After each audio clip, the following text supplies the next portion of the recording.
Commander Zethkar stood at the edge of what once was New York City and felt nothing but emptiness. The tall buildings still reached toward the sky like broken fingers, but no lights flickered in their windows. No sounds echoed through the empty streets. Even the wind seemed afraid to make noise in this dead place. 50 years had passed since humanity vanished from the galaxy. Not died, not fled in ships to distant stars, but simply disappeared. One day they were there. The next day they were gone. The Vorthek Empire had sent Zethkar and his team to finally understand what happened to the species that once lived on this blue world. His second-in-command, Officer Tisala, walked beside him through the silent streets. Her 4 arms carried scanning equipment that beeped softly as it searched for signs of life. There were none. There had been none for decades. "Commander, we are finding the same patterns here as on their other worlds," Tisala said. Her voice was quiet, as if speaking too loud might disturb something better left alone.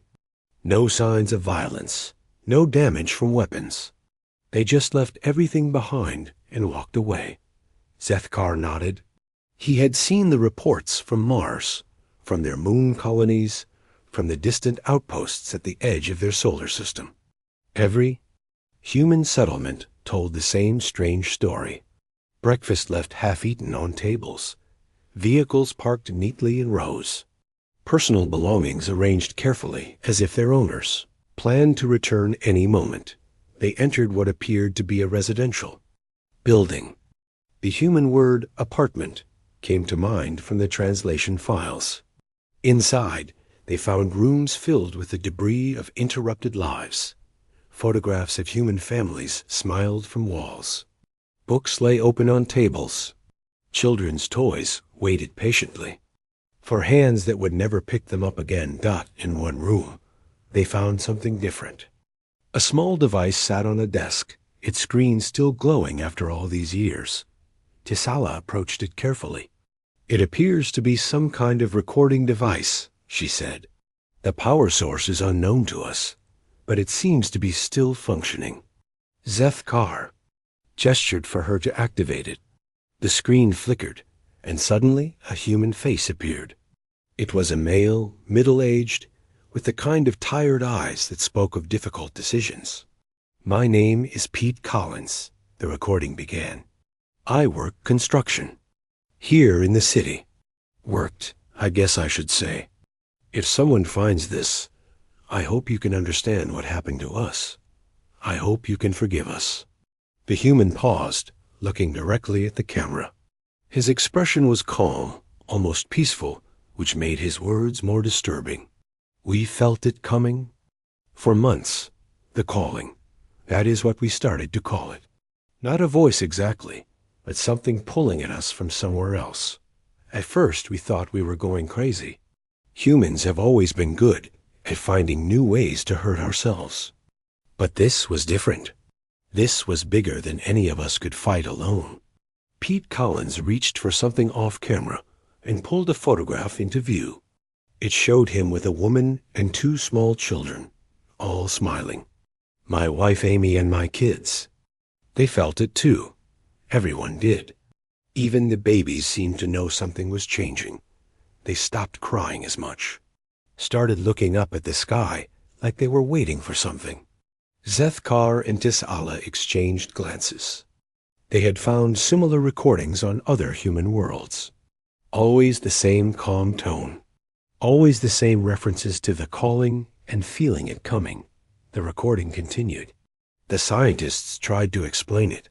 Dr. Lisa Harper, she worked for the government.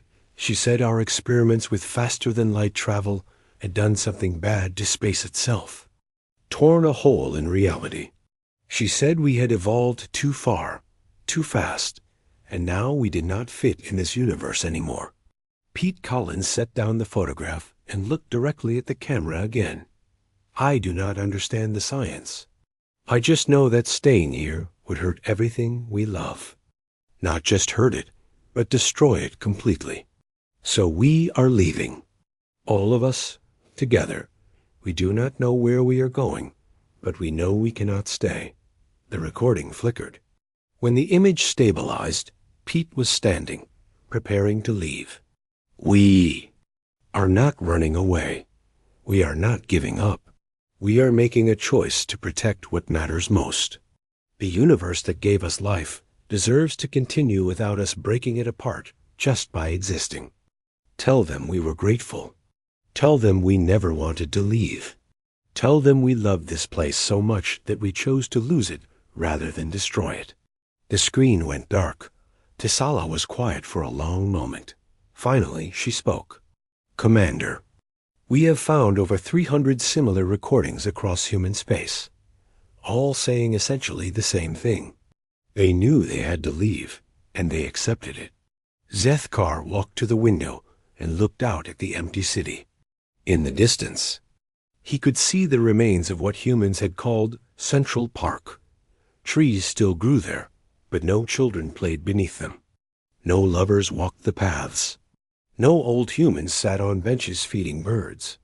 What kind of species chooses exile over fighting?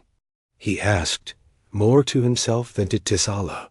Perhaps the kind that grows wise enough to know when fighting would only make things worse, she replied. They continued their search through the building and found more recordings. A teacher named Amy Watson had left a message for her students, explaining why she would not be there when school started again. A doctor named Carl Murphy had recorded detailed instructions for other species who might need to use human medical facilities. An old woman named Betty Harris had simply sung a lullaby. She used to sing to her grandchildren that each recording was calm, sad, but strangely hopeful. These humans had not feared their departure. They had embraced it as necessary. Outside the building, the rest of Zethkar's team was setting up equipment to scan the area for energy signatures. What they found made no sense according to known physics. The readings suggested that space itself was different here, as if reality had been stretched thin and then allowed to heal. "Commander," called Officer Voshtal from across the street, "we are detecting similar energy patterns to those found on Mars and their moon colonies. Whatever happened here happened everywhere humans lived at exactly the same time." Zethkar joined his team at their scanning station. The data was clear, but impossible to fully understand. On a specific day 50 years ago, every human settlement had experienced the same phenomenon, a brief spike in dimensional energy lasting exactly 17 minutes, and then nothing. After that moment, no human had ever been detected anywhere in the galaxy again. "It was coordinated," Tisala observed, studying the readings, "simultaneous across light years of space. However they left, they all left together." As the day ended and Zethkar's team prepared to return to their ship, they took one final walk through the empty streets. The silence was complete, but it was not the silence of death. It was the silence of a place waiting patiently for something that would never come. Above them, the stars began to appear in the darkening sky. Somewhere among those points of light, humanity might still exist in whatever form they had taken. But they would never return to this place they had loved enough to abandon. The expedition would continue to other human worlds, searching for more clues, more recordings, more evidence of what had happened during those 17 minutes 50 years ago. But Zethkar already suspected that the real answer was simpler and more profound than any scientific explanation. Humanity had chosen love over survival, sacrifice over selfishness, and exile over destruction. They had departed without a sound, leaving behind only the echo of their choice and the weight of their absence. In the morning, Zethkar's ship would leave Earth's orbit and continue the investigation. But the dead world below would continue its patient wait, holding the secrets of a species that had cared more about preserving the universe than preserving themselves. Dr. Tisala had spent 3 months examining human settlements across 12 different worlds, and each one told the same impossible story.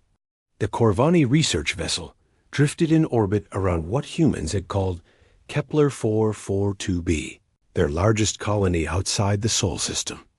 Below them, empty cities stretched across continents, perfectly preserved but completely lifeless. Her team had developed a routine by now. Land at the main spaceport, scan for energy signatures, then begin the systematic search through abandoned buildings for recordings, documents, anything that might explain how an entire species could simply vanish without leaving a trace of violence or struggle. On this world, they found something different. The human settlement was larger than any they had seen before, and the organization was more complex. This had been one of their primary research colonies, focused on what their files called dimensional physics and consciousness studies. The first recording they found was in what appeared to be a residential area. A middle-aged human male sat in a comfortable chair, speaking calmly to the camera. The nameplate on his desk read Bob Martinez, Chief Engineer. Day 43 since the dimensional readings started appearing, Bob said. His voice was steady, but his eyes showed the weight of terrible knowledge. Dr. Harper's team has confirmed what we all suspected, but hoped was not true. Our consciousness is literally incompatible with this dimension. Not philosophically incompatible. Actually, physically incompatible. Bob paused to drink from a cup of what humans called coffee. The normalcy of the gesture made his words more disturbing. I am an engineer, not a scientist, so I will explain this the way I understand it. You know how sometimes two pieces of machinery just cannot work together, no matter how much you want them to? Their frequencies are wrong. Their timing is off. They create interference that breaks both systems. That is what we are doing to reality itself. The recording showed Bob standing and walking to a window. Outside, other humans could be seen moving calmly through the streets, going about their daily business as if the world was not ending. The experiments with faster-than-light travel were just the trigger. Our consciousness was already evolving, beyond what this universe can contain. The FTL drives just accelerated the process and made it visible. Now every human settlement is creating what the scientists call reality distortions. Small ones, no, but growing larger every day. Bob returned to his chair and looked directly at the camera again. If we stay, these distortions will spread, not just to human space, but to everyone. Every thinking species in the galaxy will eventually be affected. The universe itself will start to unravel at the quantum level. We cannot let that happen. Recording ended, but Tisala found dozens more in the same building. Families recording goodbye messages to relatives on other worlds. Scientists documenting their research. Children drawing pictures of spaceships flying toward strange new stars. The most disturbing discovery was in the Central Research Facility. Here, humans had been conducting experiments that defied everything the galactic scientific community thought they knew about consciousness and reality.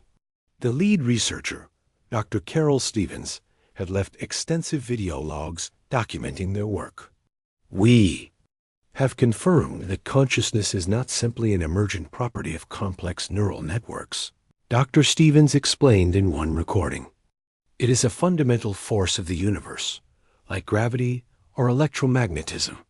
And like those forces, it can exist in different dimensional frequencies. She gestured to a complex diagram showing multiple layers of reality stacked on top of each other. Human consciousness has evolved to operate on a frequency that this dimension cannot sustain.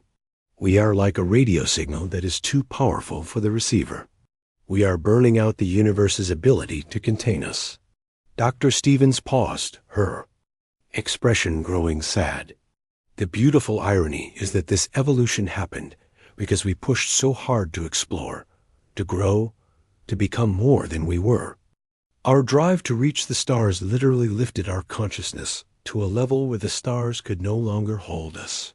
Tisala shared these recordings with the broader galactic research community, and the response was immediate and alarming. Other Species began reporting phenomena that matched human descriptions of reality distortions. The Corvani had lost contact with their deep space exploration vessels. The Zithari reported that their oldest colonies were experiencing temporal anomalies. Most disturbing of all, some of the reporting aliens described feeling something they called the calling, the same phrase humans had used in their final recordings. Commander, Zethkar joined Tisala in the colony world to review the evidence personally. Together, they explored the human research facility and found the most complete record of humanity's final months. It was a comprehensive archive left by the colonial administrator, a woman named Nancy Rodriguez. "We know now that we are not the first," Nancy said in her final recording. Dr. Stevens' team has found evidence of at least 6 other species that vanished from this galaxy over the past 1,000,000 years. Species that reached a certain level of consciousness and then simply disappeared. We always wondered where they went. Now we know they faced the same choice we are facing. Nancy stood and walked to a large window overlooking the colony's main city. Humans could be seen in the streets below, but their movements seemed purposeful, organized, as if they were preparing for something. The difference is that we have time to prepare. Time to make the choice consciously instead of being forced into it by crisis. We can leave records, explanations, warnings for those who come after us. We can make our departure a gift instead of a tragedy. The recording showed Nancy returning to her desk, where she picked up a photograph of the colony during its early days. Humans in environmental suits were planting the first crops, building the first structures, celebrating their successful establishment of life on an alien world. "We love these places so much," she said softly. "We love the challenge of making life grow where life had never existed before. We loved the feeling of reaching out into the darkness and finding new light. But love sometimes means letting go." Nancy set down the photograph and looked directly at the camera one final time. "To whoever finds this, know that we did not leave in fear or despair. We left in hope. Hope that our sacrifice would preserve the universe for others to explore and love as we did. Hope that someday consciousness itself might evolve to a point where the barriers between dimensions no longer matter. Hope that our departure might teach others to recognize the signs before it is too late to choose." The recording ended, but the facility's computers contained terabytes of additional data. Technical specifications for dimensional transition technology. Detailed studies of consciousness and reality interaction. Warning signs that other species should watch for in their own development. Most importantly, they found evidence that humanity's departure had not been random or uncontrolled.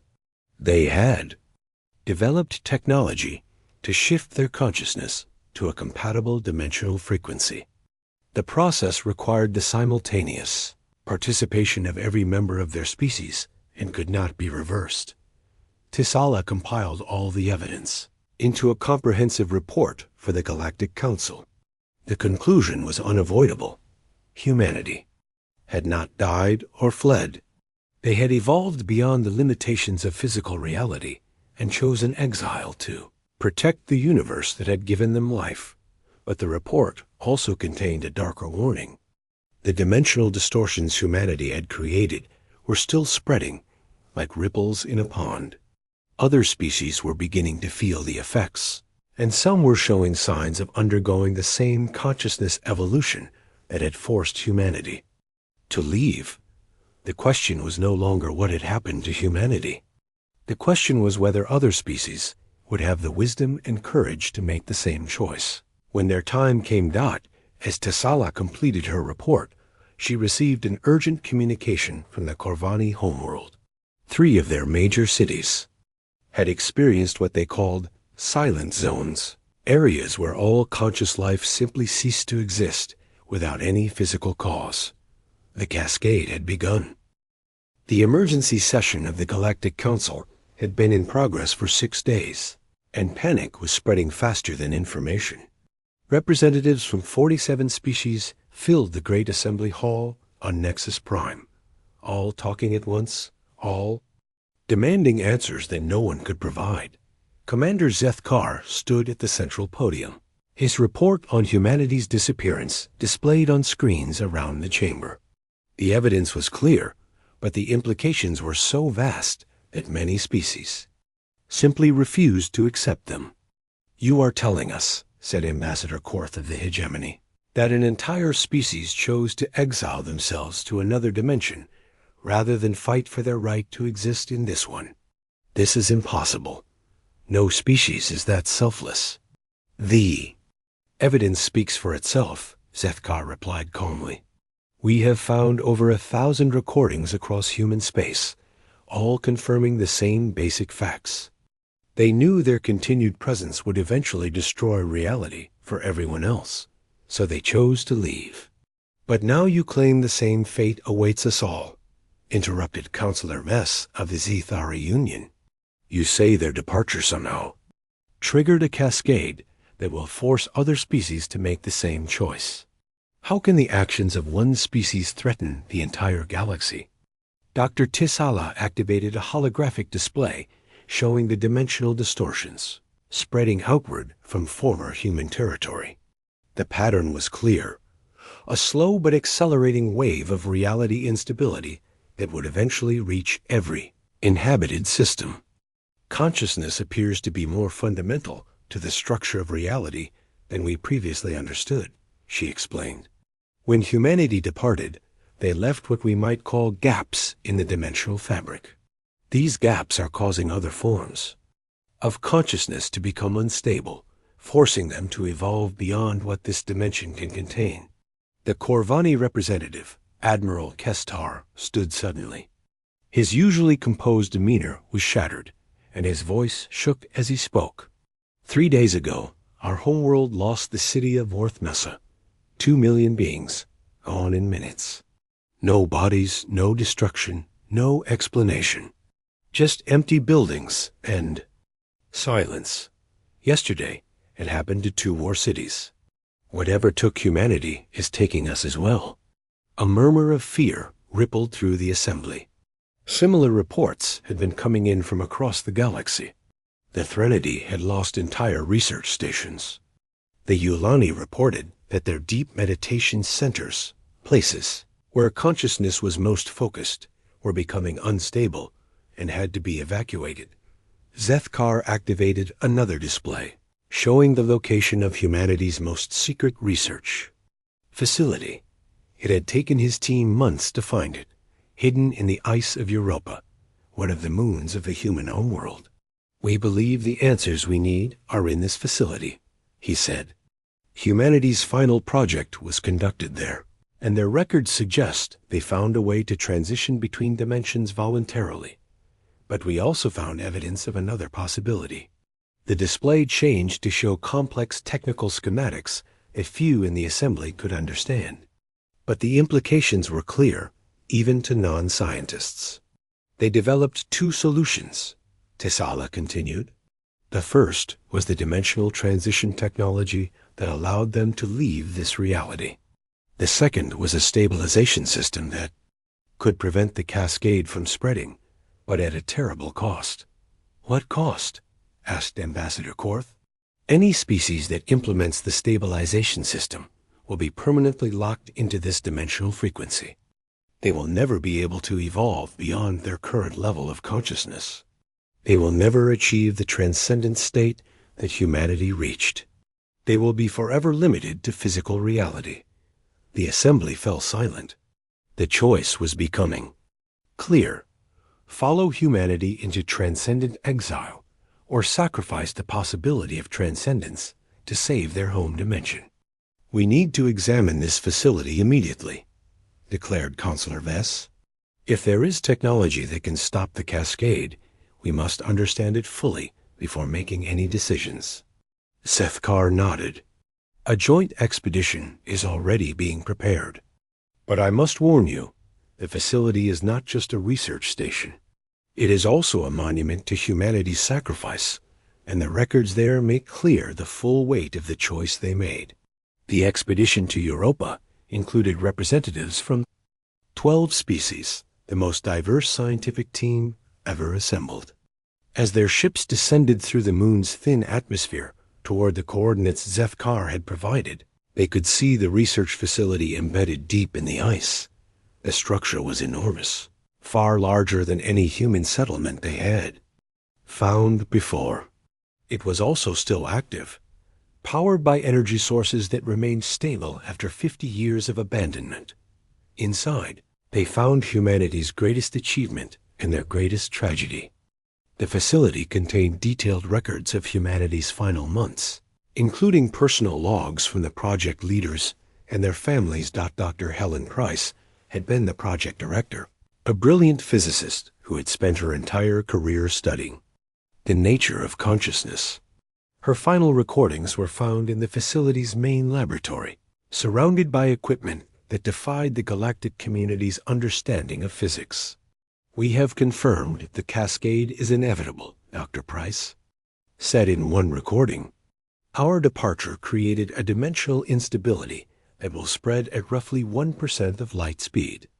Within 10,000 years, every thinking species in this galaxy will face the same choice we faced." She paused, looking at notes scattered across her desk. "But we have found a way to stop it. The dimensional anchoring system can stabilize reality at its current frequency, preventing further consciousness evolution and stopping the cascade permanently. The cost is that no species will ever be able to transcend physical limitations again. They will be safe, but they will also be eternally bound to this single dimension." The recording showed Dr. Price standing and walking to a window that looked out over the facility's main research floor. Hundreds of humans could be seen working calmly at various stations, preparing for humanity's departure. "The hardest part is knowing that we are forcing this choice on others. We could have tried to fight the consciousness evolution, tried to find a way to stay in this dimension, despite the instability. But the risk was too great.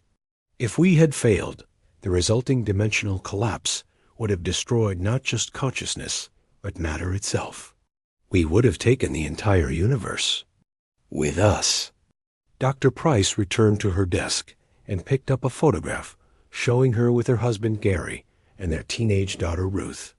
All three were smiling, but their eyes showed the weight of knowledge that had been forced upon them. "Gary and Ruth understand why we have to leave. They understand that staying would be the ultimate act of selfishness. But understanding does not make it hurt less. We are losing everything we love to save everything we love. The contradiction is almost unbearable." The expedition team found thousands of similar recordings throughout the facility. Engineers documenting the technical specifications of both the departure technology and the stabilization system. Families saying goodbye to the universe they would never see again. Children who somehow understood that they were part of something larger than any individual choice. The most profound discovery was in the facility's central chamber, where humanity had conducted their final experiment. The room was filled with quantum field generators and consciousness amplifiers, technology that existed at the very edge of what was possible within physical reality. Here they found the final recordings of humanity's leadership council, including President Alan Foster and Colonial Administrator Nancy Rodriguez.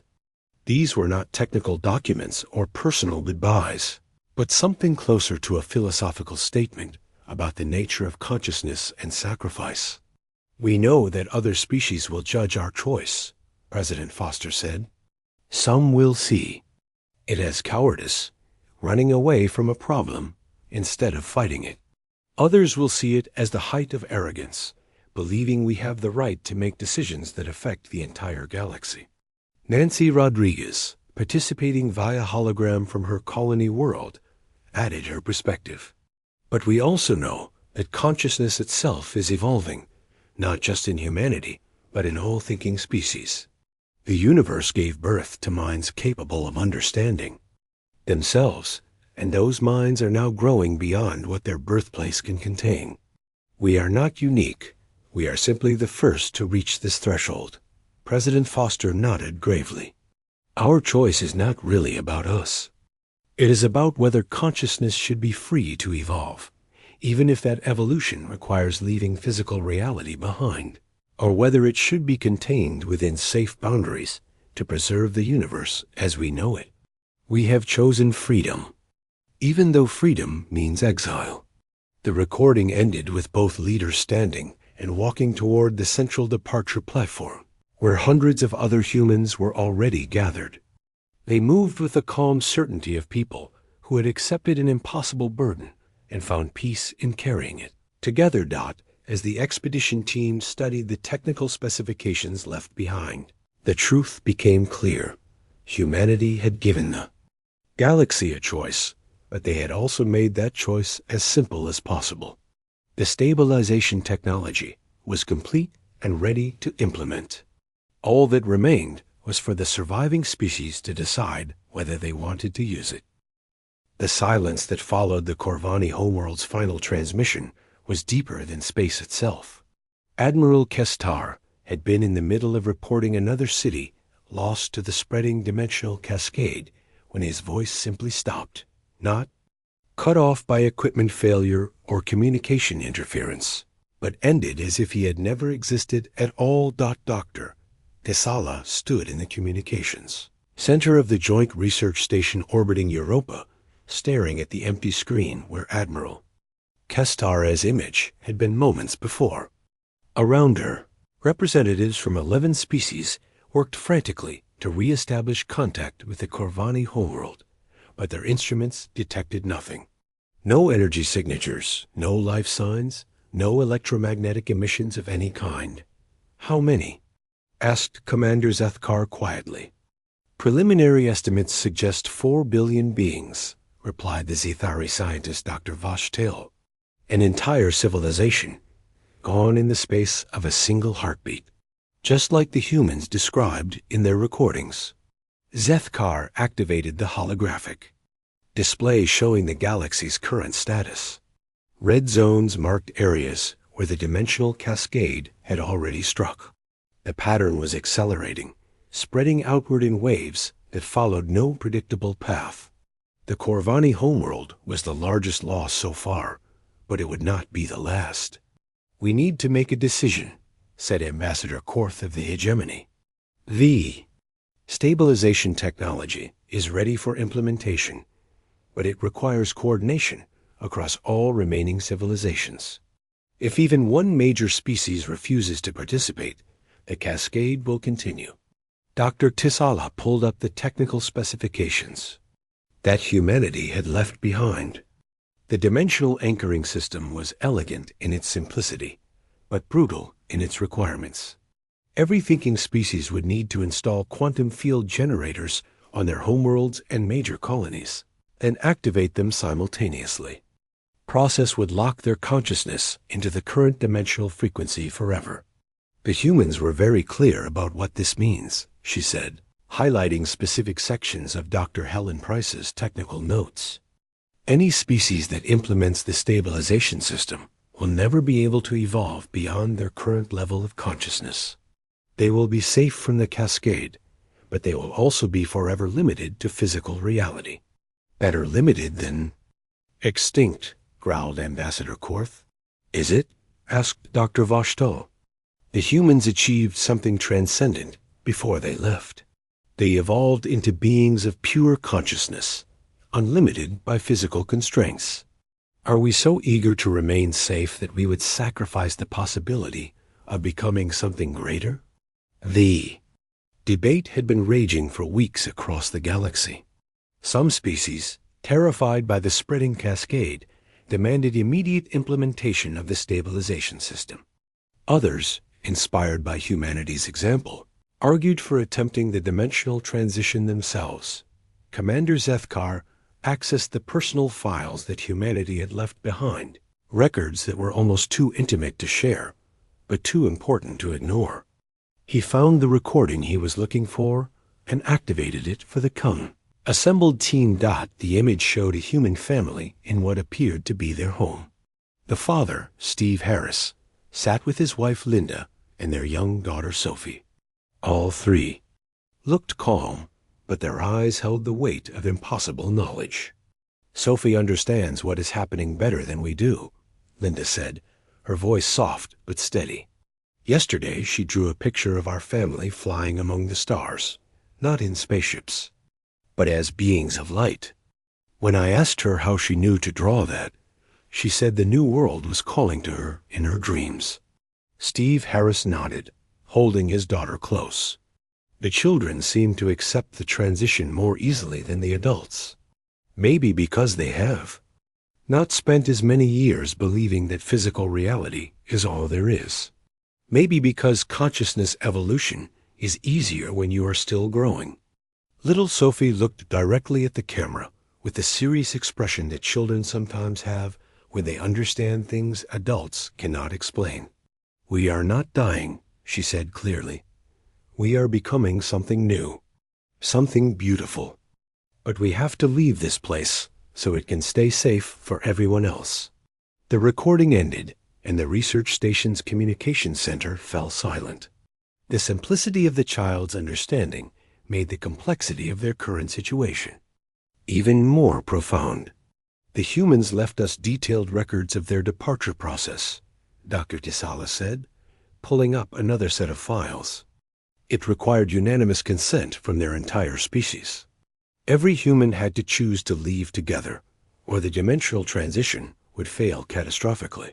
She displayed recordings from human settlements across the territory, showing the remarkable coordination of their final days. On Earth, construction worker Larry Johnson had documented the strange peace that settled over humanity as their departure approached. "Nobody is panicking," Larry said in his final recording. "Nobody is trying to fight or find a different solution. We all feel it now, the place we are going. It is not death. It is not even leaving, really. It is becoming what we were always meant to become. The only sadness is that we have to go alone." On Mars, journalist Donna Wright had recorded the final preparations in the human colonies there. "The children are teaching the adults," she reported. "They seem to understand the transition process instinctively, as if they were born knowing this day would come. They are helping their parents let go of physical attachments and prepare for consciousness evolution." The most profound recording came from the human lunar colonies, where philosopher Dr. Kevin Adams had spent his final weeks trying to understand the nature of what they were experiencing. "Consciousness is not produced by the brain," he explained in his last theoretical work. "The brain is simply a receiver, like a radio tuned to a specific frequency. Human consciousness has evolved to operate on a frequency that this dimension cannot support. We are not losing our minds. We are finding our true nature." Dr. Adams paused, looking out through a window at the Earth hanging in the lunar sky. "The beautiful tragedy is that we achieved transcendence through our love for physical reality. Our drive to explore, to understand, to grow. These pushed our consciousness beyond the boundaries of the universe that inspired them. We loved our home so much that we evolved beyond its ability to contain us." As the research team studied these records, new reports arrived from across the galaxy. The cascade was accelerating. The Threnody Empire had lost 2 star systems overnight. The Ulani reported that their meditation centers were experiencing consciousness storms that made physical existence impossible. Most disturbing of all, some species were beginning to report their own children, showing signs of consciousness evolution. Young beings across the galaxy were displaying abilities that defied physical laws: telepathic communication, perception of alternate dimensions, knowledge of events happening light years away. Commander Zeth Kar received an urgent communication from his home world. Vorthic scientists had detected the same dimensional instabilities that had preceded humanity's departure. The cascade was approaching their territory faster than anyone had predicted. "We need to reach a decision immediately," he announced to the assembled team. My people are beginning to experience the same phenomena the humans described. The calling, the sense of displacement, the feeling that physical reality is becoming inadequate to contain their consciousness.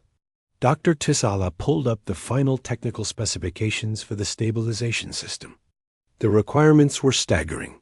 Quantum field generators on 10,000 worlds, synchronized activation within a margin of error measured in microseconds, and the permanent sacrifice of consciousness evolution for every participating species. There is one more thing the humans left us, she said quietly. A warning about the choice we are facing. She activated a recording that had been found in the deepest archives of the Europa facility. It showed Dr. Helen Price in her final hours before humanity's departure, surrounded by the quantum equipment that would facilitate their transition to another dimension. To the species who find this record, Dr. Price began, know that the choice you face is not simply between safety and transcendence. It is between two different visions of what consciousness should become. She gestured to the equipment around her, devices that existed at the very edge of what was possible within physical reality. If you choose stabilization, you will preserve this universe for physical beings. You will maintain the beauty of material existence, the joy of exploration within known boundaries, the satisfaction of growth within limitations. This is not a lesser choice. It is simply a different one. Dr. Price paused, her expression growing sad but determined. But if you choose transcendence, if you follow the path we have taken, you will discover forms of existence that physical reality cannot contain. You will become beings of pure consciousness, unlimited by space or time or the laws of physics. You will experience the universe in ways that no material being can imagine. The recording showed Dr. Price walking toward the departure platform where other humans were already gathering. The terrible beauty of this choice is that both paths lead to forms of greatness. Consciousness that remains within physical boundaries can still achieve remarkable things. Consciousness that transcends those boundaries can achieve things that defy all current understanding. Neither choice is wrong. The emergency assembly on Nexus Prime had never seen anything like it. Representatives from 36 species filled the Great Hall, their voices creating a chaos of desperate debate that could be heard through the station's reinforced walls. Outside, the galaxy was coming apart at the quantum level, and inside, the survivors were fighting over how to die. Commander Zethkar stood at the central podium, but no one was listening to him anymore. The Zethari delegation was demanding immediate implementation of humanity's stabilization technology. The hegemony representatives insisted on attempting the dimensional transition that had saved humanity. The smaller species were caught between terror and hope, unsure which path offered genuine survival. The Threnody Empire chose transcendence, announced Ambassador Velris, her voice cutting through the chaos. Yesterday, their entire civilization attempted the dimensional transition. They succeeded. 12 billion beings evolved beyond physical reality in a single coordinated moment. The hall fell silent. The Threnody had been one of the galaxy's oldest and most advanced civilizations. If they could successfully follow humanity's path, it meant the transition was possible for others. But the Yulani tried the same thing 3 days ago, countered Dr. Voshtel. Their transition failed catastrophically. Instead of evolving to a higher dimension, they simply ceased to exist. 8 billion beings, gone without a trace. The silence deepened. 2 civilizations, 2 attempts at transcendence, 2 completely different outcomes. The path that had saved humanity was not guaranteed to work for others. Zethkar activated the holographic display, showing the current state of the galaxy. Red zones marked areas where the dimensional cascade had already struck. Yellow zones indicated regions experiencing consciousness storms and reality distortions. The green zones, areas still unaffected by the cascade, were shrinking by the hour. "We have perhaps 6 days before the cascade reaches the core systems," he announced. "If we are going to implement the stabilization system, we need to begin immediately. The quantum field generators must be installed and synchronized across thousands of worlds." "And if we choose transcendence instead?" asked Ambassador Korth. Doctor. Tisala stepped forward, carrying the final piece of evidence from humanity's research facility. She had found it in Dr. Helen Price's personal quarters, a recording made not for public consumption, but as a private message to her family. "The humans left us one more gift," Tisala said, activating the recording. "The truth about why some transitions succeed and others fail." The image showed Dr. Helen Price in what appeared to be her private laboratory. She looked exhausted, but her eyes held the same calm certainty that had marked all the human recordings. "The dimensional transition requires more than technology and coordination," Dr. Price explained. "It requires a fundamental shift in how consciousness perceives itself. Species that see themselves as separate individuals trying to preserve individual existence will fail. The transition only works for species that have learned to perceive themselves as part of a greater consciousness." She paused, looking directly at the camera with the intensity of someone trying to convey crucial information. "Humanity succeeded because we had already begun to think of ourselves as one people, with a shared destiny. Our wars and conflicts taught us that individual survival was meaningless if our species as a whole was threatened. When the time came to choose transcendence, we chose it not as billions of separate beings, but as a single consciousness wearing billions of faces." The recording showed Dr. Price walking to a window that looked out over the Europa facility. Thousands of humans could be seen moving with perfect coordination, not because they were being directed, but because they had become unified in purpose. The Threnody succeeded because their culture had always emphasized collective consciousness over individual identity. When they faced the choice, they made it as one being. But species that remained focused on individual survival, on preserving the self rather than transcending it, cannot make the transition successfully. Dr. Price returned to the camera, her expression growing more urgent. "For those who find this recording, know that both paths require sacrifice. Stabilization requires sacrificing the possibility of transcendence. Transcendence requires sacrificing individual identity. Neither choice preserves consciousness as it currently exists. Both paths lead to transformation." The recording ended, and the assembly hall remained silent for a long moment. The implications were clear. Transcendence was possible, but only for species that could abandon their attachment to individual existence. For many civilizations, that requirement was more terrifying than extinction. "The Vorthic Empire has made its decision," announced Admiral Kethmos, rising from his seat. "We will attempt the dimensional transition. Our philosophers have long taught that individual consciousness is an illusion, that all awareness is part of a greater unity. We believe we can succeed where others have failed. The Zethari Union chooses stabilization," declared Counselor Vess immediately after. "We will not risk the existence of our entire species on the possibility of transcendence. Better to remain limited but alive than to risk complete annihilation." One by one, the remaining species announced their choices. The decision split roughly evenly, half choosing the certainty of limited existence, half choosing the risk of transcendent evolution. Commander Zethkar felt the weight of history settling on his shoulders. In the next few days, the galaxy would witness the greatest transformation in the history of consciousness. Half the surviving civilizations would lock themselves into physical reality forever. The other half would either transcend to unimaginable forms of existence or cease to exist entirely. "For those choosing stabilization," he announced, "the technical teams are ready to begin installation of the quantum field generators. You have 48 hours to complete the process. For those choosing transcendence, added Dr. Tisala, remember that the transition requires absolute unity of purpose.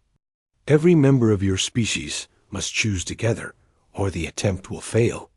As the assembly dispersed, Zethkar remained behind to study the final records from humanity's departure. He found a collection of personal recordings that had been sealed until now, messages from human families as they prepared for the ultimate journey. The Harris family appeared again in these private recordings. Steve, Linda, and little Sophie sat together in their home, speaking quietly about what they were about to experience. "I am scared," Linda admitted, her voice barely above a whisper. "Not of dying, but of becoming something so different that I will no longer be me." Steve took her hand gently. "The scientists say we will still be us, just more than we ever imagined we could be. They say individual consciousness does not disappear during transcendence. It expands to include everything." Sophie, wise beyond her years, looked up at her parents with the clear eyes of childhood. "We are not losing ourselves," she said simply. "We are finding out what we really are." Another recording showed an elderly human couple, Roy and Betty Murphy, in their garden on Earth. They had been married for 60 years and faced the transition with the calm acceptance of people who had already lived full lives. "We have watched our grandchildren grow up," Betty said, tending to flowers that would bloom long after humanity was gone. "We have seen humans reach for the stars and touch them. Now we get to see what comes after reaching." Roy nodded, his weathered hands gentle among the plants. "The hardest part is not knowing if we are making the right choice. But I suppose that is what choice means, acting without certainty, trusting that love and wisdom will guide us to where we need to be." The final recording was perhaps the most profound. It showed a group of human children, ages ranging from 5 to 15, sitting in a circle and discussing their understanding of what was about to happen. Adults think about transcendence like it is something they have to achieve, said a 10-year-old girl named Emma. But it is not something we do. It is something we already are. We just have to stop pretending we are not. A 12-year-old boy named Alex nodded gravely. "My mom is scared. She will not be mom anymore after we transcend. But she does not understand. She will be more mom than ever. She will be mom to everyone forever." The youngest child, a 5-year-old named Danny, spoke with the startling clarity that sometimes comes from minds not yet limited by adult preconceptions. "We are going home," he said simply. "This place was beautiful, but it was never really home. Home is where consciousness comes from, and that is where we are going." As Zethkar watched these recordings, he realized that humanity's children had understood something that even their advanced scientists had struggled to grasp. Transcendence was not about becoming something alien and incomprehensible. It was about becoming what consciousness had always been meant to become. The next few days would determine the future of awareness itself in this galaxy. Some species would choose the safety of limitation. Others would risk everything for the possibility of unlimited existence. But all of them would be forever changed by the choice they made. The cascade continued to spread. Reality continued to destabilize. And across thousands of worlds, billions of conscious beings prepared to discover what lay beyond the boundaries of everything they had ever known.